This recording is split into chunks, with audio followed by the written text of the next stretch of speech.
The only thing he had, kind of, was X. And the only advantage there is that he wasn't being permanently suspended and having his voice removed. Think about that. That was a big win for the right. That's all the right needed to shove this in your face. How bad is your messaging? How bad is your worldview? How bad are your ideas that $1 billion and all the endorsements you could pay for couldn't make a difference? So yesterday... Pretty clear. Snow can't wear white on her wedding day. Rachel Zegler had something blue and something really bitchy. She had a whole meltdown and, of course, blames you, the country. It's not that this is that big of a deal. It's just emblematic of the left right now and why I think they're at least 3 years from any kind of significant course correction. Brings us to our entertainment minute.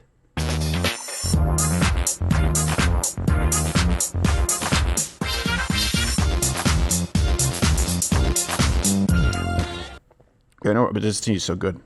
It's like when they used to give you those samples at the mall. Yeah. You're like, I don't really like tea. Like, here you go. It's a cup of sugar with some tea in it. They still give out samples at the mall. It's just Oxycontin. Yes. Yeah. Blue crystals. Yeah, I guess malls are. Have you ever gone to there's like a whole Reddit of like abandoned malls? Oh, they're everywhere. Dude, it's like you think you're in a haunted house. Yeah. Yeah. For real. But there's always a Sbarro. And a guy with a chainsaw. It's still there. Serving slices of crappy pizza. Exactly. Hey, it's good pizza. No, it's not. All right. So Ziggler, the Snow White person, I don't want to misgender her. There you go. Started off by, of course, ripping Trump. And like I've always said, the difference is not just Donald Trump, but the supporters, the voters. That's the big difference that you see from those on the right. Certainly what you see from Donald Trump going after the elites, those in power versus the elites themselves. Ziggler is one. She probably doesn't want to acknowledge it. Right. Going after you, the proletariat. Let's just go with that. I don't know. She probably doesn't know that word, but I'm trying to work on it. Make this work. All right. She says, I shouldn't be this shocked, but I am. Oh, Lord. That's a bad start. And here's why it's a bad start. You immediately acknowledge that your response is illogical. Oh, let's see how this pans out. I am heartbroken for my friends who awoke fear this morning. Okay. And I am here with you to cry, to yell, to hug, to wax poetic on how the left continues to fail us in forging a new path forward. Hold on a second. Rachel, I don't know if it's, here's the thing. Is you. You're the left. Oh, I get it. Do you get it? You're saying you're the killer.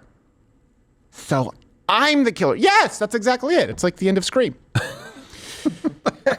Spoiler alert. May Trump. Do you like bad movies? Yeah. Do you like bad Disney movies? It would be like OJ watching a replay of the car chase. Like, what in holy hell? No, OJ, it's you. I got to see how this ends. That's your Bronco. Man, what an crazy idiot. Oh, I see what you're saying. Yes. May Trump supporters and Trump voters and Trump himself never know peace. Here's the big difference, Let's care. It's fun to point out that you're moronic. It's fun to point out that you're entitled, that you're genuinely a bad person. But as a Christian, as a conservative, I believe that all people can be redeemed. That's why I think that A Christmas Carol is a fifth gospel. We love redemption stories. I want you to find peace. I know you won't find peace in doing the same thing that you are doing.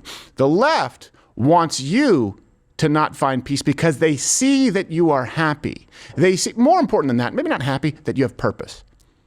Very different approaches. I hope Rachel Zegler finds peace. Until then, let's have a go. Ziggler then bemoaned. This is from the article. Okay.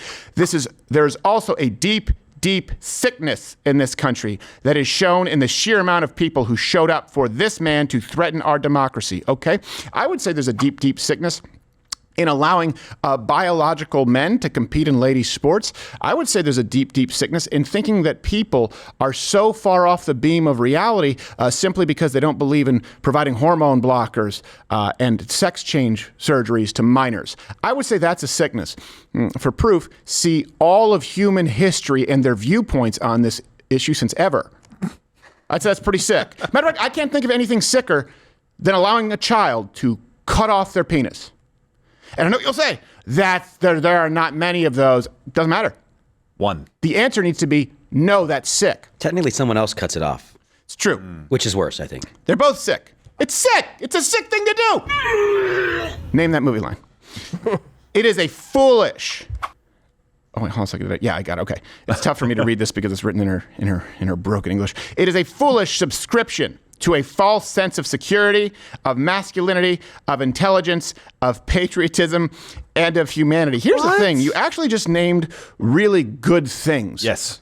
You just said that it's a foolish subscription to that. I don't really know what you mean by it, but hey, since you just named good virtues, security, masculinity, intelligence, patriotism, humanity, tell your listeners or tell your readers why they're wrong in believing that their vote supports this, why the vast majority of Americans, by the way, including on a lot of these issues, you'd be hard-pressed to find a Democrat who thinks that the Republican Party and the conservative movement is not more masculine. As a matter of fact, you're one of the people who bemoan that. So how is it false? How is it foolish? Sorry, we should subscribe to your vision of masculinity. I'm happy to hear the left finally say that our toxic masculinity is false. Yes, exactly. Thank you.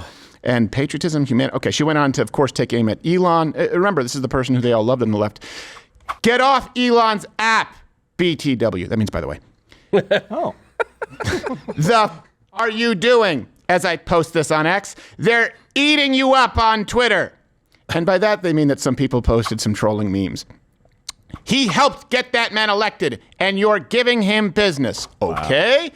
If that's your principled stance, then you have to get off YouTube. You have to no longer use Google. Yeah. You have to no longer use Apple. How about Spotify? That's a problem. Facebook, Instagram, Meta. What about TikTok? Let me ask you this.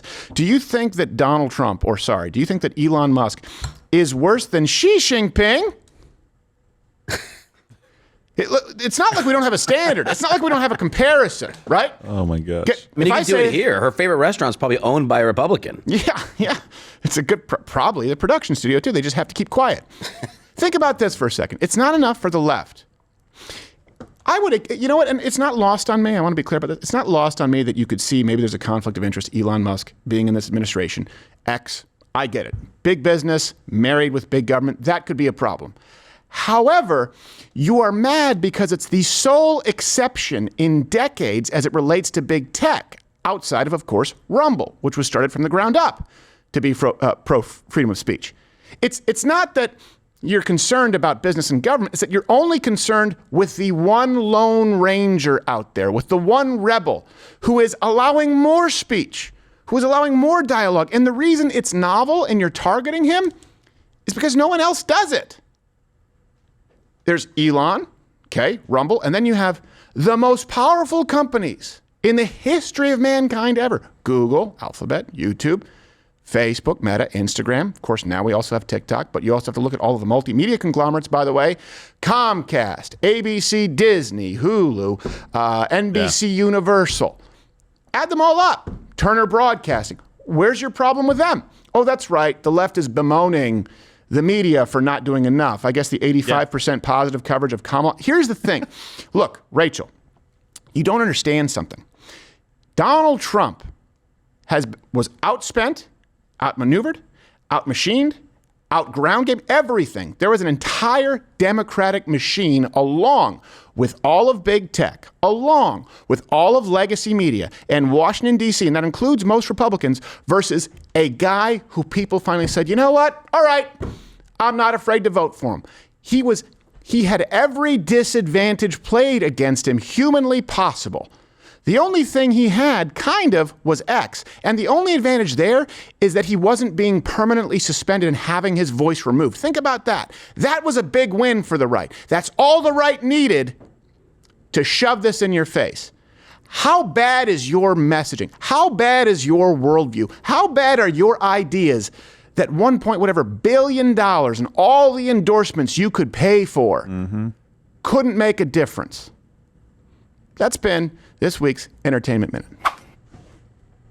I see you're still watching. You've fallen right into my trap to continue watching. And if you click this video, if you like this, there's probably more like-minded content right there. You can click or just tune in live weekdays at 10 a.m. Eastern. Or is that just what I want you to... Is that what I want you to think?